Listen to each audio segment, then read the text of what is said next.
हाय बच्चों, मैं विशाल यादव आप लोगों का द ईगल परिवार में स्वागत करता हूं। जय हिंद। तो चलिए चालू किया जाए, जहां से हम लोगों ने छोड़ा था वहीं से चालू करते हैं। आज हम लोग पढ़ेंगे साइंस में। तो देखिए हम लोगों का जो पहला चैप्टर है कक्षा 10 का यूपी बोर्ड चैप्टर 1 रासायनिक अभिक्रियाएं एवं समीकरण। तो देखिए कैसे 70 में से 70 लाया जाए। तो देखिए 70 में से 70 लाने के लिए जो मैं भी मेरी क्लासेस हैं उनके आप लोग मेरे साथ नोट्स बनाते हुए चले और साथ में स्टडी करते चले, ठीक है। तो सेंटर्ड होके पढ़िए, तैयार हो जाइए, कापी कलम ले लीजिए और हम लोग एकदम तैयार हो जाओ अच्छे से नोट्स बनाने के लिए। तो चलो चालू किया जाए, चलते हैं फिर से अपने सेशन पे। देखो हम लोगों ने क्या क्या पढ़ लिया था।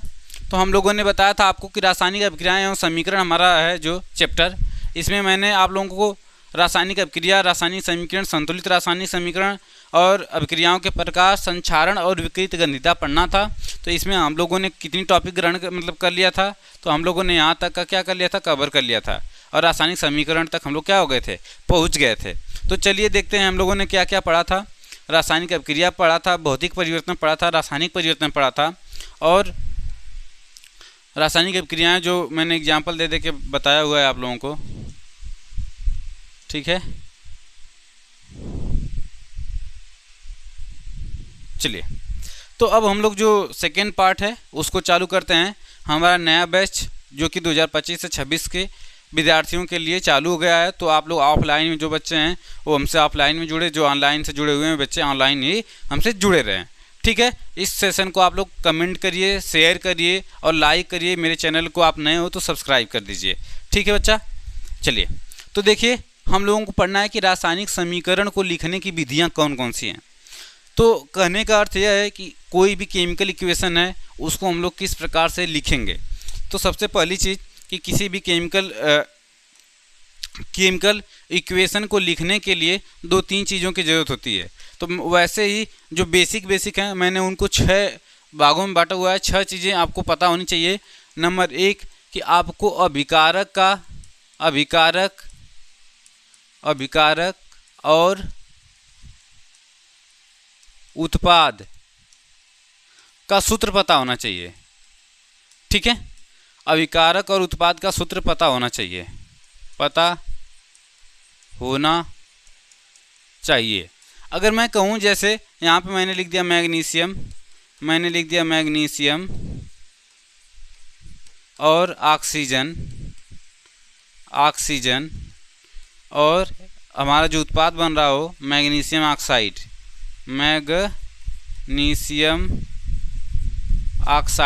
जो हमारा उत्पाद बन रहा हो, तो उस कंडीशन में हम क्या करेंगे।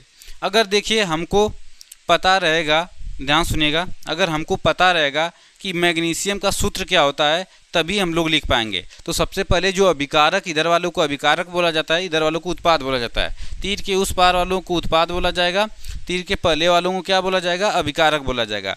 तो अभिकारकों का हमको सूत्र पता होना चाहिए। तो सबसे पहली बात कि मैग्नीशियम और ऑक्सीजन और मैग्नीशियम ऑक्साइड का क्या पता होना चाहिए, सूत्र पता होना चाहिए, ठीक है। और दूसरी चीज़ यहाँ पे मैग्नीशियम ऑक्साइड का सूत्र MgO होता है, मैंने लिख लिया। देखिए अब मैं जो भी बताऊंगा, दूसरी चीज़ कि जब अभिकारक एक से अधिक हों, अभिकारक क्या हों, अभिकारक एक से अधिक हों, अभिकारक एक से अधिक होने पर, ठीक है, अभिकारकों को एक से अधिक होने पर हम लोग उनके बीच में धन का चिन्ह लगाते हैं। किसका चिन्ह लगाएंगे, धन का चिन्ह। तो देखिए यहाँ पे 2 अभिकारक हैं तो यहाँ पे धन का चिन्ह लगाएंगे। अगर, ठीक है, अगर उत्पाद एक से अधिक हो तो उनके बीच क्या लगाएंगे, उनके बीच हम लोग धन का चिन्ह लगाएंगे। किसका, धन का चिन्ह लगाते हैं। अगर हम कहें कि यहाँ पे, अगर मैं बात करूँ कि यहाँ पे कोई A और B है और हमारा C+D बने, ये अभिकारक हैं। क्या हैं, अभिकारक हैं, ठीक है, ये हमारे अभिकारक हैं और उत्पाद C और D बन रहा हो तो इनके बीच भी हम लोग क्या करेंगे, धन का चिन्ह लगाएंगे। किसका चिन्ह लगाएंगे, धन का चिन्ह लगाएंगे। 3 चीज़ें हम लोगों ने सीख लिया। और देखो जो चौथी चीज़ें हैं गैसों को अणु के रूप में लिखते हैं, अणु के रूप में लिखते हैं। ठीक है, अब कौन सी गैस है, जैसे यहाँ पे देखोगे ऑक्सीजन है, तो ऑक्सीजन अगर आया तो केवल ऑक्सीजन का जो फार्मूला वो ऐसे नहीं लिखेंगे, जब भी कोई गैस आएगी आपकी वह अणु सूत्र के रूप में। अगर हाइड्रोजन आएगा तो हाइड्रोजन गैस तो H2 के रूप में, अगर इसके जगह पर Cl2 आया क्लोरीन गैस तो Cl2 के रूप में। तो जो भी गैसें होती हैं उनको हम लोग अणु के रूप में लिखते हैं। किस रूप में लिखते हैं? अणु के रूप में। ठीक है, तो देखो हम लोगों ने क्या क्या सीख लिया। अभिकारक और उत्पाद के बीच में धन का चिन्ह, और जो उत्पाद होता है उधर भी एक से अधिक उत्पाद हो तो उनके बीच में धन का प्रयोग करते हैं। फिर अभिकारक उत्पाद का सूत्र भी पता होना चाहिए। गैसों को अणु के रूप में लिखते हैं। तो कुल मिला के हमने 4 पढ़ लिए। और जो 5वां होता है, जब भी हम तीर जो होता है, ध्यान सुनिएगा, तीर के इस साइड मतलब तीर के पीछे इधर हम लोग क्या लिखते हैं? इधर हम लोग अभिकारक लिखते हैं। क्या लिखेंगे? अभिकारक। ठीक है, और तीर के उस साइड, तीर का जहाँ पे सिरा होता है वहाँ पे हम लोग उत्पाद लिखते हैं। क्या लिखेंगे? उत्पाद। तीर के पीछे अभिकारक और तीर के सिरे के आगे उत्पाद लिखा जाएगा। ठीक है, एक चीज़ और जानिए कि अगर उत्क्रमणीय अभिक्रिया है, कौन सी अभिक्रिया? उत्क्रमणीय अभिक्रिया है, उत्क्रमणीय अभिक्रिया है, तो उसके लिए इस चिन्ह का प्रयोग किया जाएगा। ऐसे तीर का प्रयोग किया जाएगा जिसमें अर्ध सिर वाले 2 तीर होंगे, जो कि उनका जो डायरेक्शन होगा दोनों दिशाओं में होगा। तो यह होगा क्या? हमारे रासायनिक समीकरण को लिखने की जो विधि है ये ऐसे ही है। मतलब विधि लिखने के लिए 6 चीज़ों का ध्यान रखना होगा। अभिकारक और उत्पाद का सूत्र प्राप्त होना चाहिए। अभिकारक एक से अधिक होने पे उनके बीच धन का चिन्ह लगाया जाता है। अगर उत्पाद एक से अधिक है तो उनके बीच भी धन का चिन्ह लगाया जाएगा। अगर जो गैस के अणु हैं, गैस है तो उनको अणु के रूप में लिखेंगे। फिर अगर तीर जहाँ पे होती है तो तीर के बाईं साइड अभिकारक होते हैं और तीर के दाईं साइड उत्पाद होते हैं। ठीक है, तीर के दाईं साइड अभिकारक और तीर के बाईं साइड उत्पाद। अगर अभिक्रिया उत्क्रमणीय अभिक्रिया है तो उसमें हम लोग क्या करेंगे? दोनों साइड की तरफ तीर का प्रयोग किया जाता है। ठीक है, तो यह हो गई हमारी क्या? रासायनिक समीकरण लिखने की विधियाँ। इसको आप लोग लिख लीजिए, फिर हम आगे चलते हैं।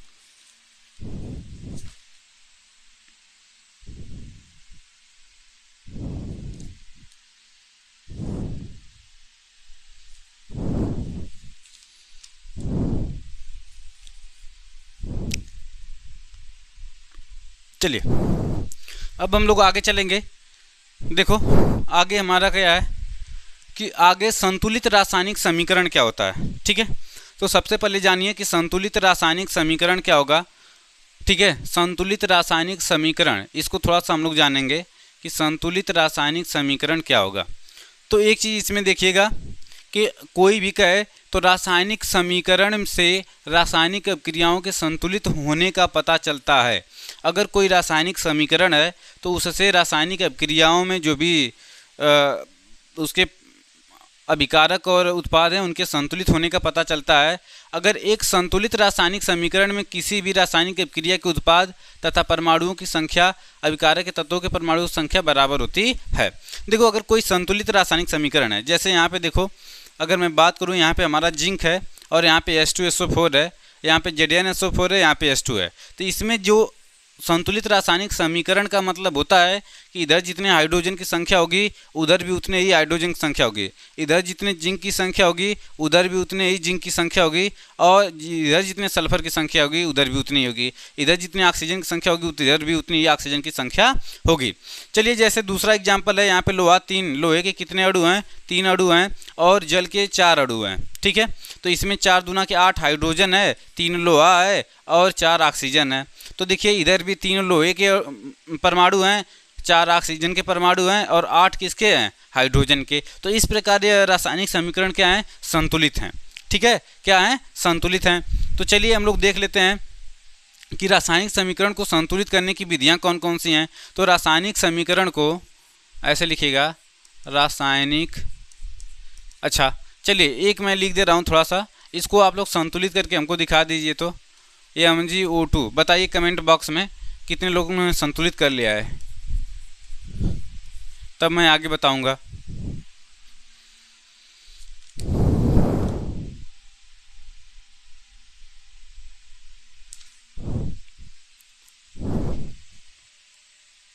चलिए, तो हम लोग देखेंगे कि जो रासायनिक समीकरण है इसको संतुलित करने की कितनी विधियां हैं। तो रासायनिक समीकरण को संतुलित करने की 4 विधियां होती हैं। एक होता है संयोजकता विधि।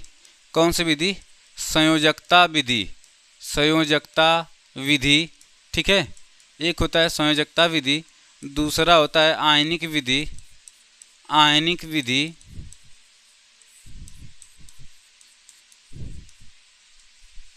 ठीक है। और जो तीसरा होता है आंशिक विधि।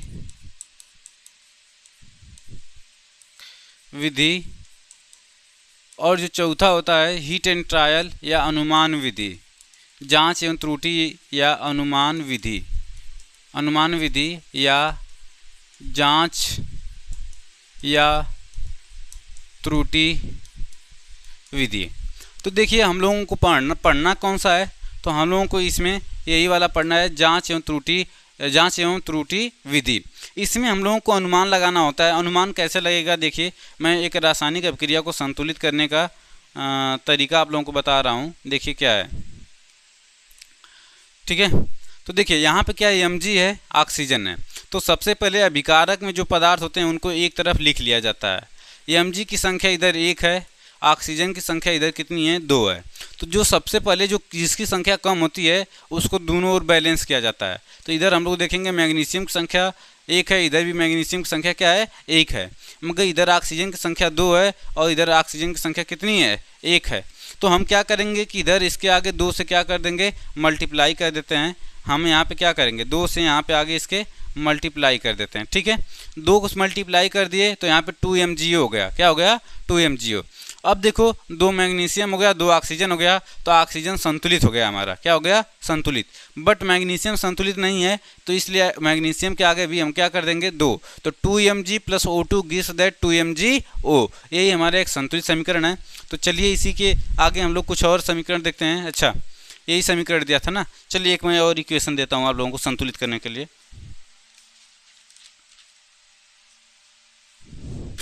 चलिए, ये तो हो ही गया। N2 + H2 gives that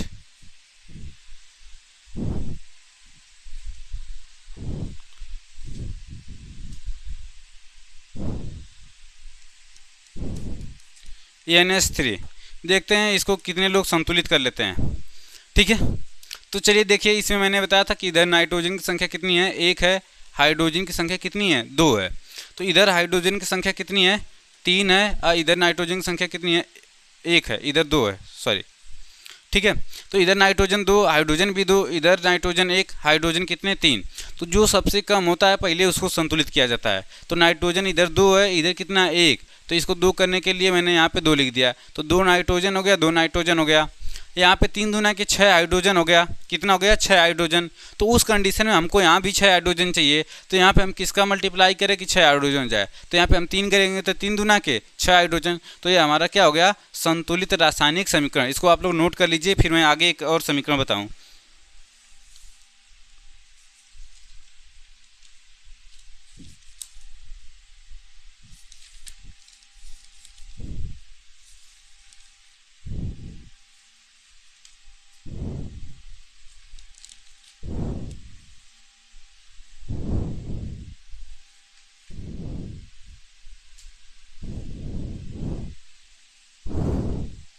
चलिए एक और इक्वेशन हम लोग लिखते हैं, CuCl2 + Cu gives that CuCl।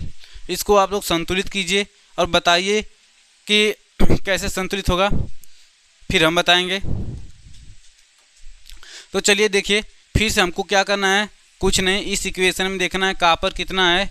1 है। इधर क्लोरीन कितना? अच्छा 2 है, सॉरी 2 है। क्लोरीन कितना है? 2 है। और इधर देखेंगे, इधर कॉपर और क्लोरीन इनकी मात्रा 1-1 है। तो बस सीधे सीधे इधर 2 है, उधर 2 करने के लिए यहाँ पे हमको क्या करना पड़ेगा?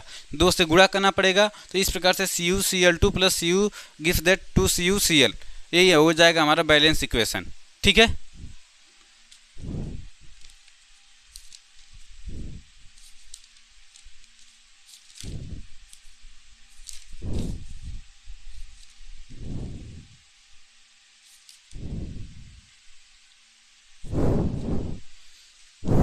चलिए अब हम लोग आगे चलते हैं। देखिए अब हम लोग पढ़ने वाले हैं संयोजन मतलब रासायनिक अभिक्रियाओं के प्रकार। ठीक है, तो हम लोगों को पढ़ना है क्या, रासायनिक अभिक्रियाओं के प्रकार। इसमें हम लोग पढ़ेंगे जो बहुत सारे, देखिए अब जो मेन चीज़ें हैं, रासायनिक अभिक्रियाएँ मेनतः 4 प्रकार की होती हैं, मगर उसमें भी हम लोगों को पढ़ना है कम्बिनेशन रिएक्शन। कौन सा, कम्बिनेशन रिएक्शन। ठीक है, क्या पढ़ना है, कम्बिनेशन रिएक्शन। तो देखिए कम्बिनेशन रिएक्शन क्या होता है। अगर मैं बात करूं कम्बिनेशन रिएक्शन की, तो हमारा जो कम्बिनेशन रिएक्शन होता है, इसमें दो पदार्थ आपस में मिलते हैं। ध्यान सुनिएगा, इसमें दो पदार्थ आपस में मिलेंगे और मिलने के बाद एक नया पदार्थ, केवल सिंगल पदार्थ, कौन सा पदार्थ, सिंगल पदार्थ का निर्माण करते हैं, तो उसे हम लोग क्या कहेंगे, उसे संयोजन अभिक्रिया, कम्बिनेशन रिएक्शन कहा जाता है। जब दो या दो से अधिक पदार्थ आपस में अभिक्रिया करके एक सिंगल पदार्थ, नया पदार्थ का निर्माण करते हैं, उस अभिक्रिया को संयोजन अभिक्रिया कहा जाता है। एक बार मैं फिर से बोलूँगा कि जब दो या दो से अधिक पदार्थ आपस में अभिक्रिया करके, मैं लिख दूं कि जब दो या दो से अधिक पदार्थ, जब दो या दो से अधिक पदार्थ, ठीक है, आपस में अभिक्रिया करके, आपस में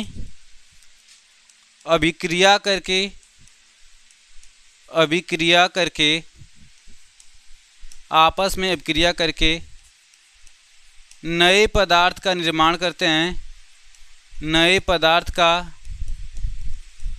निर्माण करते हैं,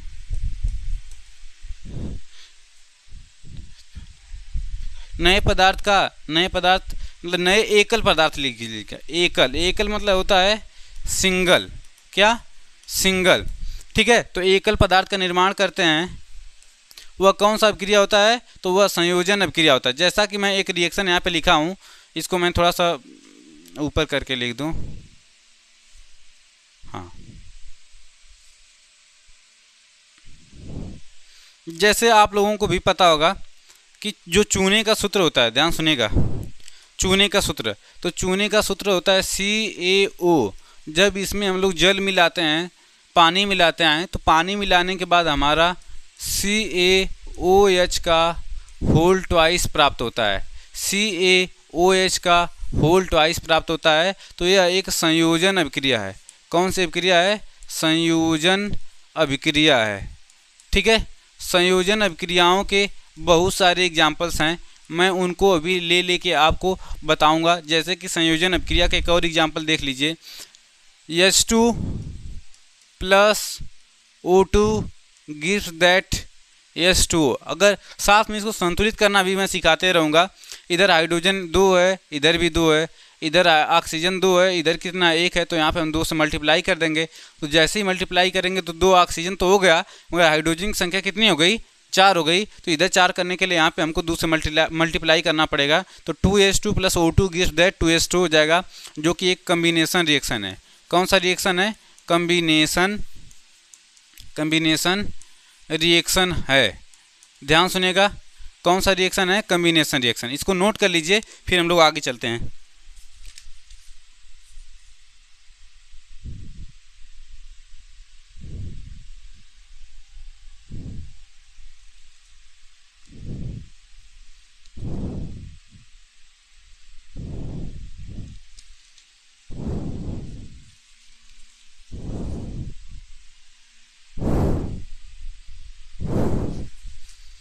चलिए, तो हम लोग जो पहला हमारा एग्जाम्पल होगा NH3 plus HCl gives that NH4Cl, और मैं एक और रिएक्शन लिख रहा हूँ CO plus Cl2 gives that COCl2। ठीक है, और एक रिएक्शन मैं लिख दूँ carbon plus oxygen gives that CO2, जो कि गैस का निर्माण करता है। तो ये जितनी भी अभिक्रियाएं हैं सब संयोजन अभिक्रियाएं हैं। जितनी भी अभिक्रियाएं आप लोग देख रहे हैं, यहाँ पे देखिए अमोनिया है और HCl से अपक्रिया करके NH4Cl का निर्माण करता है। किसका निर्माण होता है? NH4Cl का। यहाँ पे देखिए कार्बन मोनोऑक्साइड क्लोरीन के साथ अपक्रिया करके COCl2 का निर्माण करता है, और यहाँ पे कार्बन है, ऑक्सीजन के साथ जब दहन होता है तो कार्बन डाइऑक्साइड का निर्माण करता है। तो यहाँ पे देखेंगे सब सिंगल प्रोडक्ट है। कौन सा प्रोडक्ट है? सिंगल प्रोडक्ट है। तो जहाँ पे सिंगल प्रोडक्ट हो जाए, यहाँ पे भी सिंगल प्रोडक्ट है, सिंगल प्रोडक्ट, ठीक है। यहाँ पे भी क्या है? सिंगल प्रोडक्ट है। तो जहाँ कहीं भी सिंगल प्रोडक्ट आपको देखने को मिल जाए तो उस रिएक्शन को हम लोग कम्बिनेशन रिएक्शन या संयोजन अपक्रिया कहते हैं। कौन सी अपक्रिया कहेंगे? संयोजन अपक्रिया कहेंगे। अगर जहाँ कहीं भी हमको यह दिखाई दे उसे हम कम्बिनेशन रिएक्शन या संयोजन अपक्रिया कहते हैं, ठीक है। तो इसको आप लोग एक बार नोट कर लीजिए, फिर हम लोग चलेंगे आगे।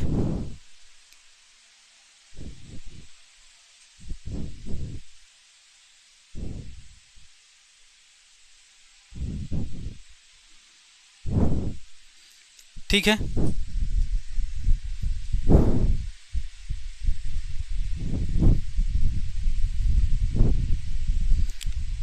चलिए तो आज के लिए इतना ही, फिर मिलेंगे अगले क्लास में। तब तक के लिए धन्यवाद। जय हिंद, जय भारत।